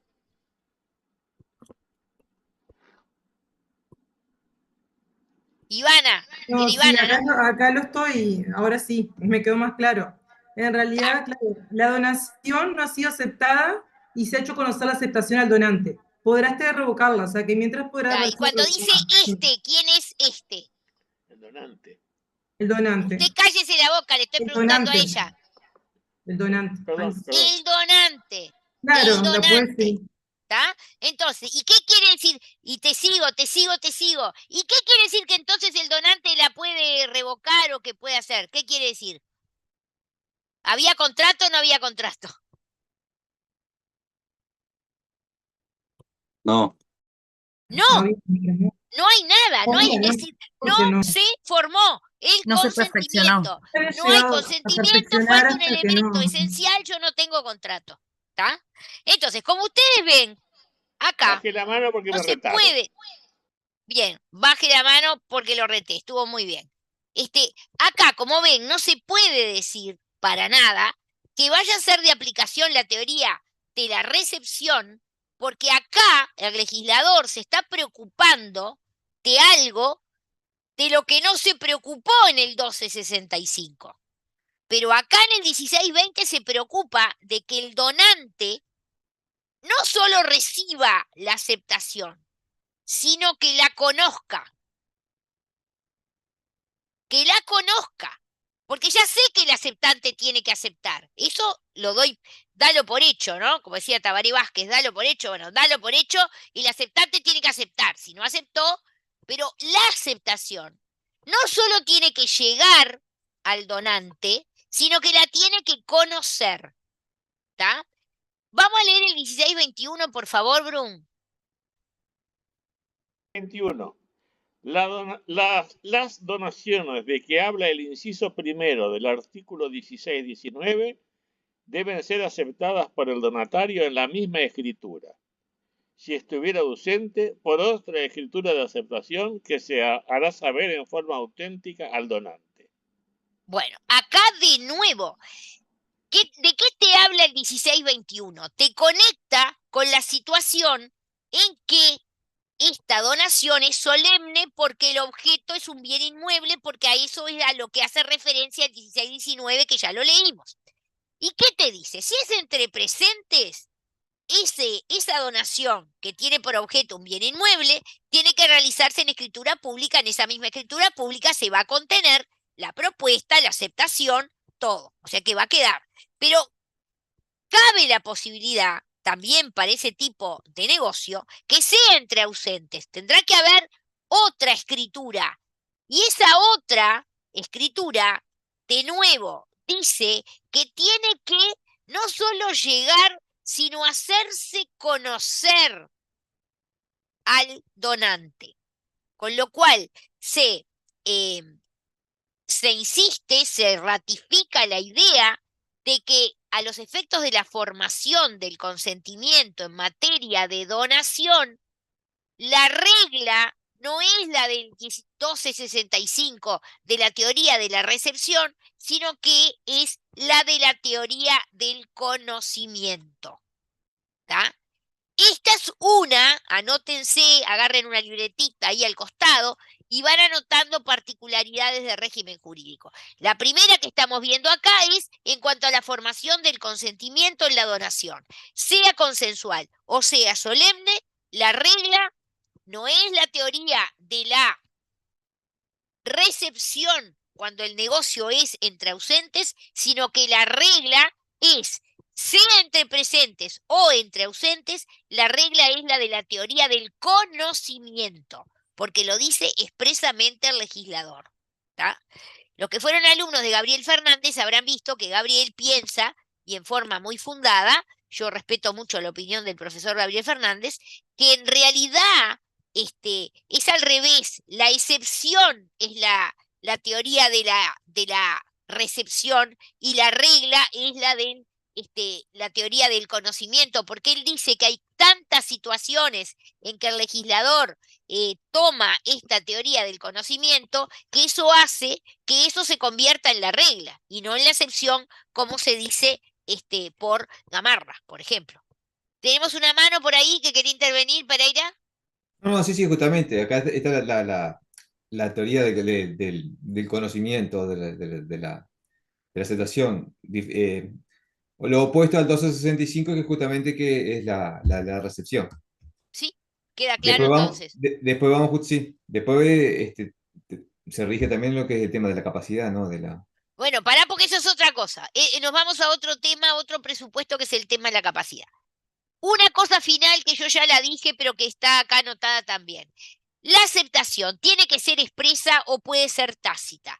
Acá, como ya les dije, hay una discusión entre Gamarra y Peirano. Yo obviamente estoy de acuerdo con Gamarra porque yo creo que el argumento de Peirano por el cual tiene que ser expresa porque la definición del 1613 que ya leímos al final decía y que lo acepta es simplemente una mala copia del derecho francés. O sea, en el derecho positivo uruguayo, tanto la propuesta como la aceptación son manifestaciones de voluntad que pueden darse en cualquiera de las formas que ustedes estudiaron y que si tienen dudas les recomiendo que lo vuelvan a leer, porque está muy bien escrito y muy clarito. Es el final del tomo 11 del Tratado de Derecho Civil Uruguayo, que es un tomo que habla de la formación del consentimiento, y al final dice manifestaciones de voluntad, expresa, tácita y silencio. Y tienen todo ahí y los mando a que lean eso, porque yo no me puedo volver atrás a dar los conceptos que tenían que haber visto en obligaciones, pero cuando ¿No está tengan en su duda lo manual leen también? ahí y ¿No está está en su clarísimo. manual? No, mi manual no está porque yo no me ocupé de ese tema. En mi manual hago referencia, acá por ejemplo en donación les analizo esto, pero no hago referencia concreta a ponerme a analizar cuándo una manifestación de voluntad es expresa, cuándo es tácita y qué pasa con el silencio. Víctor, Está. Ahora entiendo, está. Perfecto. Profe, puede ser que haya una excepción, o sea, no una excepción, pero digo que sea tácita, por ejemplo, con las donaciones por causa de matrimonio. ya lo vamos a ver, Que, cuando lleguemos allá lo vemos, no me adelantes, porque nosotros vamos a tener reglas, que tenemos una regla acá que cambia en otros casos, vamos despacito por la piedra. Hasta acá estamos, hasta acá estamos en general, cómo se forma el consentimiento quedó claro, ¿no? Seguimos. Ahora vamos con la capacidad que quería Pereira. ¿Qué pasa con la capacidad? Hay particularidades, sí, hay una enorme, que ahora la vamos a ver. En principio, tenemos el tema de la capacidad de ejercicio y el tema de la capacidad de goce y separamos el sujeto de la voluntad del sujeto del interés. Perdón, Brum, pero tengo trabajo para ti. Vamos a leer el 16-16 primero y el 16-17 después. No hay nada que perdonar. 16. Puede donar entre vivos toda persona que la ley no haya declarado inhábil. Son inhábiles para donar los que no tienen la libre administración de sus bienes, salvo en los casos y con los requisitos que las leyes prescriben, según el artículo Perfecto. 831 y 1656, inciso 2. Ahí está. ¿Se acuerdan que el 831, que yo 2x3 me olvido de ese número, pero ahora lo tengo más fresquito, es el famoso artículo que establece la cuestión de la incapacidad natural? ¿Tá? ¿Se acuerdan en el numeral 4? No, ¿no lo vas a leer el 831 numeral 4? A ver si es el 4. Porque el 8 les cuento, mientras vos buscás yo les cuento. El 831 está en sede de delegados. Sí, pero yo les voy con... Está perfecto, pero yo les quiero contar igual. Está en sede de delegados esa norma, pero es una norma muy importante que va a marcar el supuesto de algo que se estudia como la incapacidad natural. Leí la parte de arriba y te va a decir, no pueden hacer legado, no sé, una cosa No así, ¿no? ¿Qué pueden dice disponer arriba? por testamento, y leo el Por numeral 4, testamento. leo todo.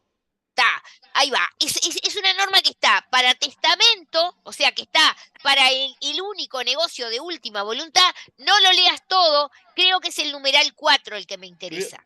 En el numeral 4 dice, todo el que de palabra o por escrito no pudiera expresar su voluntad claramente. No, Los no es. ¿No es? Fíjate, entonces será el 3. A ver el 3. El 3, los que sin estar bajo Ese. interdicción no gozaren actualmente del libre uso de su razón por demencia, ebriedad u otra causa. Está. En este caso, El numeral 3 del 831 es una norma que ustedes siempre tenganla muy presente, porque es la norma de la denominada incapacidad natural, ¿tá? Que en realidad representa un supuesto de incapacidad, vamos a decir, absoluta. Es decir, alguien que no puede. Ustedes dirán, pero esto está regulado en sede de los que tienen que disponer por testamento. No, es una regla general en cuanto al concepto de la capacidad. Por eso, este 1616, que va a hablar, incluso está genial porque el legislador acá se ocupó de hablar, por un lado, de la capacidad del donante, y por otro lado, ahora lo van a ver, de la capacidad del donatario. Así que vamos de vuelta, Brum. El 1616, ¿de cuál de los dos está hablando? Léelo de nuevo.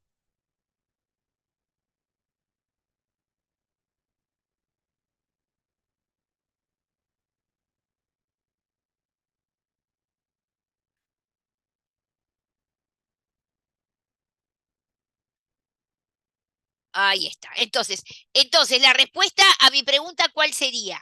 ¿De quién está hablando el 1616? ¿De la capacidad de quién? Exactamente, de los donantes. ¿Está? Ahora vamos al 1617. No, invocá siempre. 1617.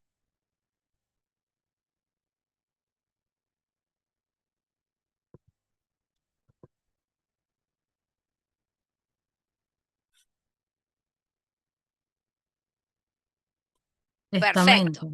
Acá de quiénes está, de quiénes habla. ¿La capacidad de Testamento. quién? De los De los testamentarios. De los donatarios. De los donatarios. ¿Está? Los que reciben la donación. Perfecto. no me salía la palabra Entonces, donatario, por eso dije lo está que recibe. perfecto, pero lo importante es el concepto. Capacidad del donante, capacidad del donatario. Pero acá viene una cosa rarísima que te querés morir. Y es una gran particularidad, bastante difícil de explicar. Despacito y tranquilo, lee por favor el 1618. Perfecto.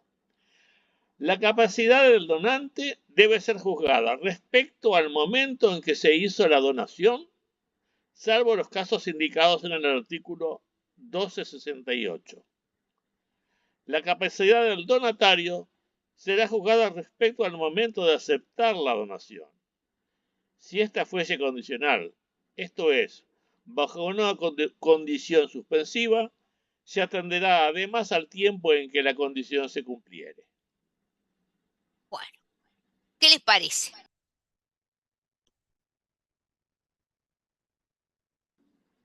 O sea que hay un momento para apreciar la capacidad del donante, que es el momento que ya sabemos, es el momento en que se perfecciona el contrato, ¿no?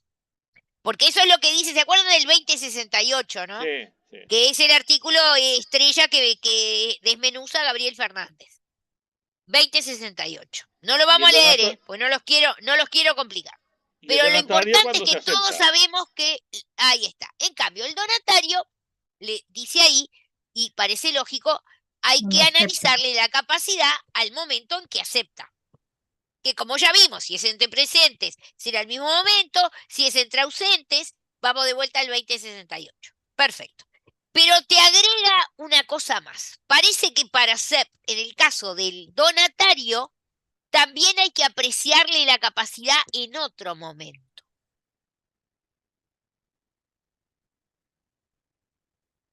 ¿En qué momento? Si está en una Nicolás condición Gersi. Profe, suspensiva. Nicolás Gersi. Para que cuando tengo las refiere, manos. cuando refiere a la condición suspensiva, si tiene, profe, Bueno, ¿y qué que se quiere decir cumple. eso? Y que O cuando se sea, cumple la condición hay que ver la capacidad del donatario en ese momento. ahí está. Entonces, es raro esto, ¿no? Raro, Es sí. raro, es raro, es raro. Salvo, es raro, salvo una interpretación que con el profesor Ulengio hemos hecho hace mucho, la ha hecho él, yo adhiero a lo que él ha hecho, vamos a ser realistas, yo era muy jovencita y él es un maestro. El profesor Ulengio, y quiero decirles que no es el único, es decir, mejor dicho, quiero decirles que hay otros que tienen otros conceptos acerca de cuál es la trascendencia de la verificación de una condición suspensiva. O sea, ustedes se acuerdan que la condición, se los dije varias veces, a diferencia del plazo, tiene tres momentos en la condición. Está el momento en que la condición está pendiente, pendencia, está el momento en que la condición se verifica y por último está el momento en que la condición se frustra. Tres momentos. Pendencia, está pendiente, se verifica o se frustra. Si es suspensiva, ¿se acuerdan que en etapa de pendencia de la condición, como una especie de preservación o a favor del negocio, se pueden realizar actos de conservación, actos conservatorios, ¿tá? Si la condición se frustra y era suspensiva y se frustra, es como que nunca hubiera habido negocio, y si la condición se verifica, dice la doctrina, que es como que el negocio hubiera sido desde el principio pactado como puro y simple. Pero ¿cuál es la diferencia? Y Blengio dice que esta norma le da la razón a él, y yo creo que sí. Blengio dice que en el caso de la condición suspensiva, en realidad el negocio se va a entender perfeccionado al momento de verificación de la condición, no antes ni después. Entonces, claro, para Blengio decir esto no es decir una cosa distinta a que el donatario tiene que ser capaz en el momento de perfeccionamiento, porque esa es la situación y el efecto para Blengio. O sea que Hay otros profesores que la condición suspensiva la ven como un evento externo, algo que viene después, pero que el negocio ya existe antes. En realidad, si leemos lo que dice en el capítulo de condición suspensiva, nosotros vamos a ver que, es más, la propia definición de la condición suspensiva te va a decir eso, que el negocio no va a existir hasta que la condición no se verifique. ¿Tengo dudas? ¿Alguien que quería preguntar? Perdón. Como no No, no, veo manos. o sea que sería en el tiempo en que la condición se cumpliera, vendría a ser. Suspensiva, Sí, porque no es lo mismo, ¿eh? sí, Estamos sí, sí, hablando de la suspensiva. Si es resolutoria es distinto. sí, sí, sí, suspensiva, es lo que está ¿Tá? Porque diciendo. el resolutoria ya existe y cae. ¿Tá? Claro, La sí, sí. suspensiva es el que nace ahí. Entonces, con esa línea de pensamiento, el 16-18 no parece tan raro. Ahora, para el resto de la doctrina que lo miró el 16-18 en la forma en que está redactado, parece que entonces el donatario tuviera que ser capaz en dos momentos. Cuando acepta y cuando se verifica la condición. Porque eso sí puede darse en un momento diferente. Puede aceptar en un momento y la verificación de la condición puede darse después. Es más, puede aceptar y que después la condición se frustre. En ese caso, la aceptación importa 3 pitos, no va a haber negocio. Porque esa es la trascendencia de una condición suspensiva. No sé si soy clara. ¿Queda claro, Dani? Sí, profe. Bien. Sí, Entonces, O sea, profe, otra parte. que queda condicionada en el tiempo esa parte suspensiva, ¿verdad? De la condición, ¿cierto? No, no es que queda en el tiempo esa parte. El negocio es un negocio sujeto a condición suspensiva. Todo el negocio. No es una parte del negocio. Ok, gracias. La condición es una condición, un elemento que trae las partes que tiene 3 etapas o está pendiente o se verifica o se frustra. Y acá lo que dijo es que tenía que ser capaz cuando acepta y cuando se verifica. Pero en la posición que tiene Blengio y en la trascendencia que le da Blengio a una condición suspensiva, no le afecta. Es decir, dice, es más, creo que este artículo, además de lo que dice el propio capítulo de la condición suspensiva, que van y se lo leen, no lo vamos a leer ahora, ratifica esa posición que él tiene, que ya les digo, no la tienen todos los profesores, porque por efecto, en los libritos estos que escribieron el profesor Jorge Luis Gamarra, hay un libro que se llama Obligaciones y cuasi contratos, una cosa así, que trata sobre el tema condición. También pueden mirar, Verdaguer se ha ocupado recientemente, el último libro del profesor Verdaguer, creo que trata sobre esta temática, así que también los invito a que lo lean. Bien, tengo a Lotito y tengo a Franco. ¿Son preguntas? Profesora, ¿qué tal? No, solo una acotación. Está bien explicado en la página 86, el tomo 6. Está, o sea, lo que es la donación bajo condición suspensiva, está bien explicado Perfecto. en la página 86. Divino, No, divino, eso divino. no. Muchísimas gracias por ese aporte, muchas gracias. ¿Y Franco? No, por favor. Entonces, solo para bajarlo a tierra, un comerciante fallido puede celebrar un contrato con condición No suspensiva. me mezcles el comerciante fallido, no estoy hablando para nada del comerciante fallido acá. Es decir, Listo. acá estoy hablando de reglas generales. Es decir, el problema del comerciante fallido, además, cuidado, comerciante fallido no es un problema de capacidad. ¿De qué? ¿Qué es un problema de qué? Porque te acordás que la capacidad es algo que es intrínseco a la calidad del sujeto, pero hay otra cosa que es la cuestión de la legitimación, ¿no? ¿Por qué no vamos a mirar la que sigue? Legitimación. Una cosa es la capacidad y otra cosa es la legitimación. Los problemas del comerciante fallido no son problemas de falta de capacidad, sino que tienen que ver con sujetos que de acuerdo a su calidad no pueden ser parte en un negocio. ¿Soy clara en eso? La Bien. relación que existe entre el sujeto y la cosa. No, esa es la legitimación para disponer entre el sujeto y la cosa. Esta es entre los sujetos. O, como dicen Cafaro y Carnelli, falta de poder normativo negocial. Ese comerciante fallido no tiene poder normativo negocial, como dicen Cafaro y Carnelli. Ahora lo vemos, también lo vamos a ver, no se crean que quedamos afuera de eso. Vamos ahora con la legitimación. Ya lo de la capacidad lo vimos y ahora vamos a analizar el presupuesto que es la legitimación. Lo primero que vamos a ver acá, que es lo que decía hoy Brum, el problema de los representantes legales. Acá, No se escucha. ¿Hola? ¿Me Se quedé escucha sin perfecto audio? aquí. Se No, Ah, se bueno. escucha perfecto. Se escucha bien, profe. Ah, bueno. No, no, se me cortó a mí, disculpe. Ah, bueno. No, se Me le vas a, trabó la me vas a profesora, creo. matar de un infarto. ¿Me escuchan o no me escuchan? Se cortó Claro que todo sí. recién, pero Sí, ahora se profe. escucha bien. Escucha Ahora sí. perfecto. Vos Ahora sí la además. escuchamos. Bueno, Por un momento se me cortó a mí, pero no sé si solo a mí. perfecto. Bien, entonces sigo. Me avisan, igual está muy bien que me avisen. Si no me escuchan, me avisan. No hay nada más aburrido que dar la clase para que no la escuche nadie. Así que me avisan. Vamos con la legitimación entonces. Legitimación de los representantes legales. ¿Qué quiere decir? Vamos a imaginar, conectado con lo que veíamos de la capacidad, que estamos con un sujeto que es incapaz. El sujeto es incapaz, pero tiene un representante legal.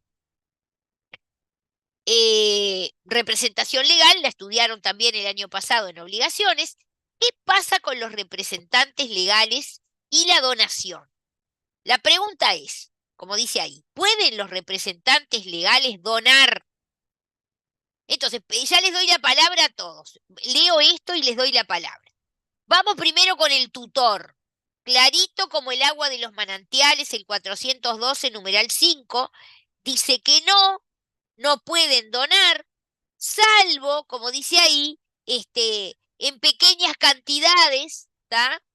O en caso de una grave situación familiar. O sea, lo de en pequeñas cantidades debe ser una cosa que es muy lógica y debe ser que si el representante legal va a llevar al niño que lo tiene bajo tutela a un cumpleaños, le pueda comprar un regalito al cumpleañero, porque no hay cosa más espantosa que llegar a un cumpleaños sin regalo. Entonces, pequeñas cantidades no hay problema, ¿tá? El curador es más estricto, porque el curador dice no puede donar, y ahí 431, 454. Y voy al problema que fue el problema del caso Macedo. ¿Qué pasa con los padres? O sea, con los sujetos que están bajo patria potestad. Ahí tenemos el viejo y querido 271, numerar primero, que habla que los representantes no pueden realizar enajenaciones. No cabe duda que la donación es un acto de enajenación, porque evidentemente hay un desprendimiento patrimonial con nada a cambio, o sea, entra perfecto en el concepto de enajenación, y dice, salvo casos de necesidad o utilidad, y agrega evidente. Eso dice el artículo 271. ¿Está? Entonces, claro, el famoso caso Macedo, que está ahí entre paréntesis, vos lo conocías, lo querés exponer, Brum, que me pareció que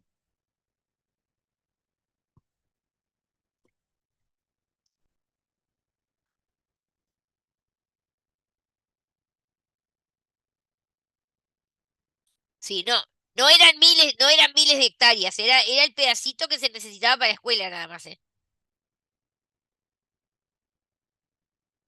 Ah, ella tenía, claro, en nada, exactamente. Sí. Y sabés una cosa, no sé si en el manual lo cuento, pero se los cuento a ustedes. En estas clases a lo largo de los años, que ya no me acuerdo cuántos son, miles de años, una vez unos estudiantes se fueron al Archivo General de la Nación, miles de años, se fueron al Archivo General de la Nación, buscaron este expediente, la sentencia creo que es del año 51, buscaron el expediente, lo encontraron, y leyendo el expediente descubrieron una cosa interesantísima, que no es menor y que Gamarra la resucita con más de 90 años en una conferencia maravillosa que nos dio sobre la causa concreta de este negocio. ¿Sabe cuál era la causa concreta de esta donación? Además de todas las de lo demás que había donado la señora madre, la causa concreta era que la escuela ya estaba construida. Es decir, este matrimonio acordó verbalmente, pero ya vimos que verbalmente no se puede porque esto era un bien inmueble, tenían que haber ido un escribano. Verbalmente acordaron con la enseñanza pública de aquella época, les dieron el terreno, la enseñanza pública, que no sé que si era el Ministerio de Educación y Cultura o ANEP, no sé cómo se llamaba en el año 50 eso, hicieron la Ministerio de escuela. Educación, de Instrucción Pública y Previsión Social. Bueno, eso, el Ministerio de Instrucción Pública acordó de boca con este matrimonio, que tenía hijos chicos en ese momento, hicieron la escuela, y lo que querían hacer ahora era regularizar eso, nada más. Pero ¿qué pasó en el medio? Pasó, lamentablemente, y créanme que yo estoy dando esta clase, créanme que la estoy dando porque me gusta dar clase, porque estoy muy, muy, muy, muy, muy triste, porque ayer se me murió una gran amiga que la quiero mucho y que no puedo creer todavía. La muerte nos sorprende a todos. A este matrimonio lo sorprendió la muerte. El señor se murió. Entonces, cuando se muere el señor, se arma el problema. La escuela ya está hecha y tienen que regularizar este problema. Y ahí aparece el pedido de venia que hace la madre. Y ahí aparece la discusión. Y, claro, Gamarra, en el tratado, por ejemplo, es muy crítico con la sentencia de Macedo, cosa que muchos años después, y nos demuestra lo que es la valía intelectual de nuestro maestro Gamarra, como un hombre con más de 90 años era un hombre joven, porque joven es aquel que tiene ideas jóvenes, no es un problema de la cédula, es un problema de las ideas.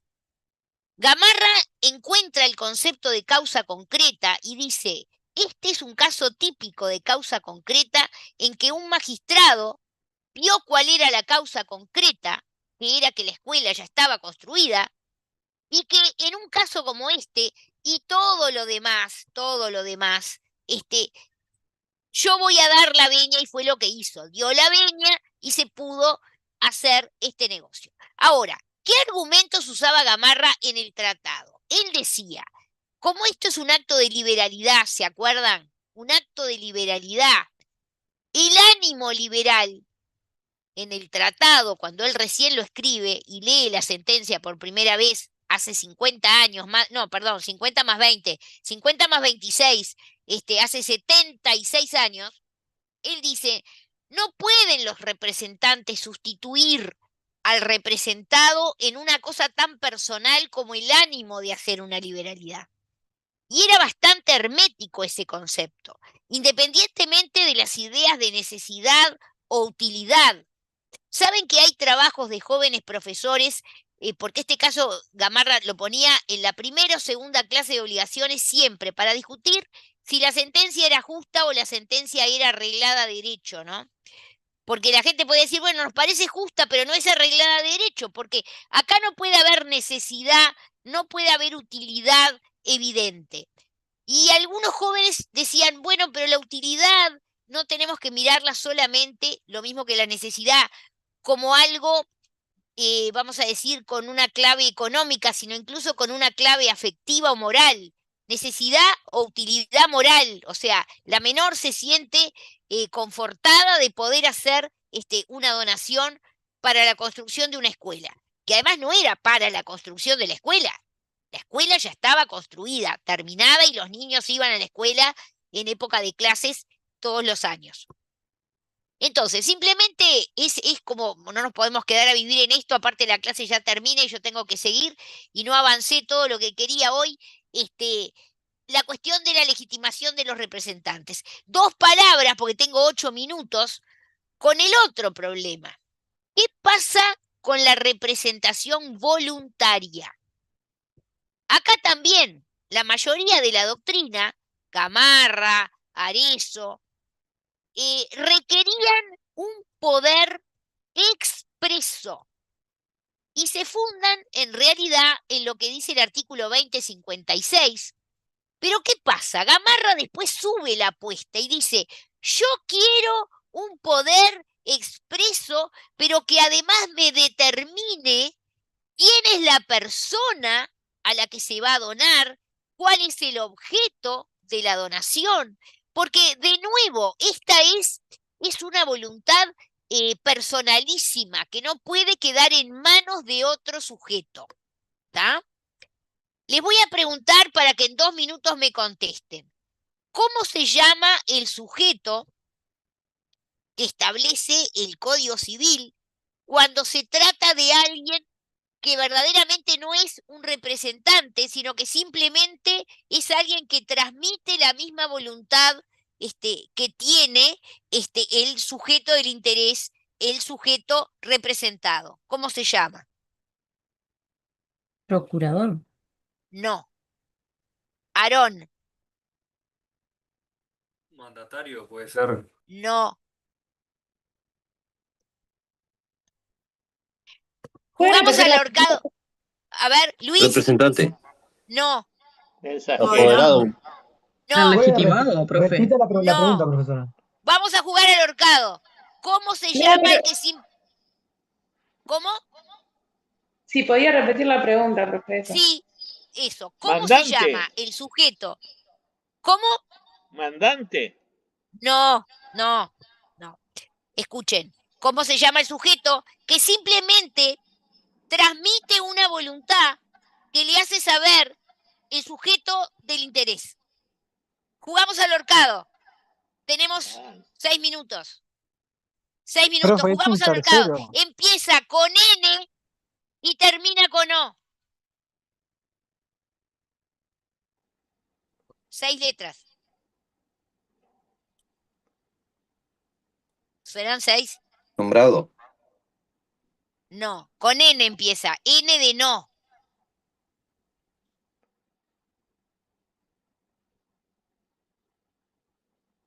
Ni idea.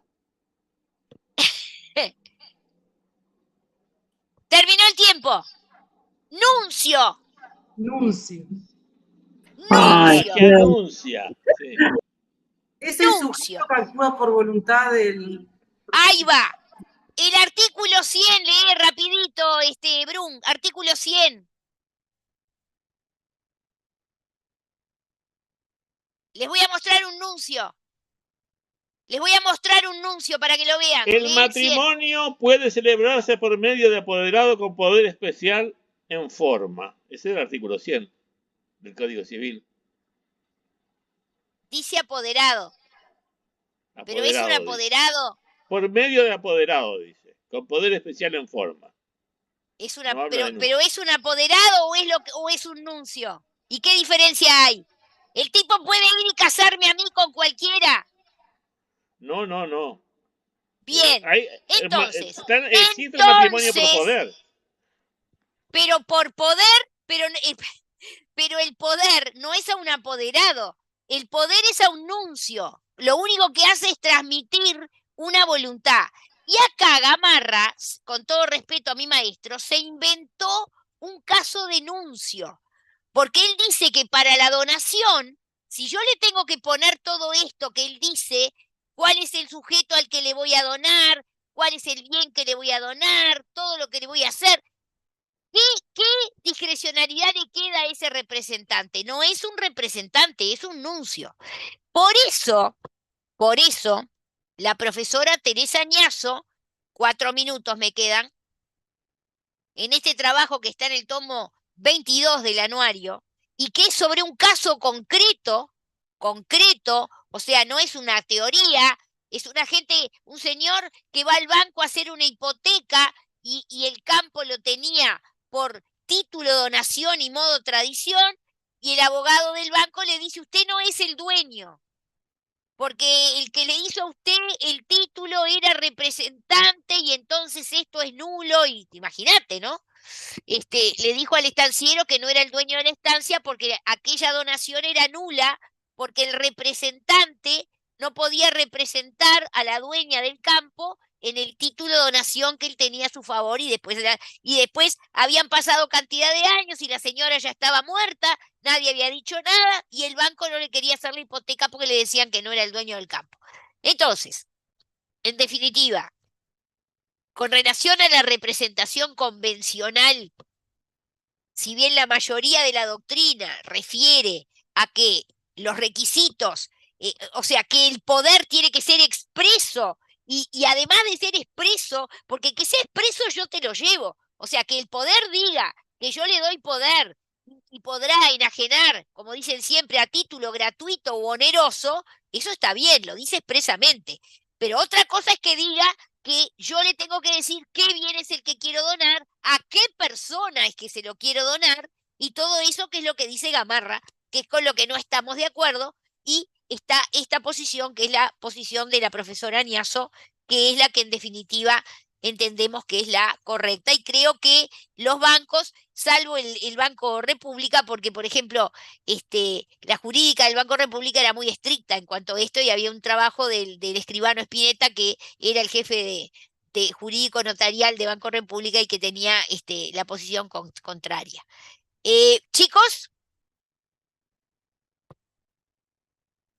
Chicos, exactamente. Gracias. Bueno, así que yo soy re joven y vos sos chico, así que estamos bien. Yo joven y vos chico. Yo dentro de 13 días cambio de década. Ah, caramba. 13 días, ¿y qué vas a hacer? ¿Un asado o algo? ¿Nos vas a invitar? Tenés que pensar. No, me voy para Sequeira. Ah, buenísimo. Bueno, te conectás desde ahí, no hay problema. Sí, por chicos, nos vamos, porque son las 59. Nos vemos el Gracias. miércoles, seguimos con lo mismo, ¿eh? Vamos, Gracias. vamos. Bueno, Vamos, gracias. podemos. Hasta el miércoles. Chau, chau. Gracias, Nos hasta el vemos. miércoles. Chau, Nos chau. vemos. Chau, chau. Chao.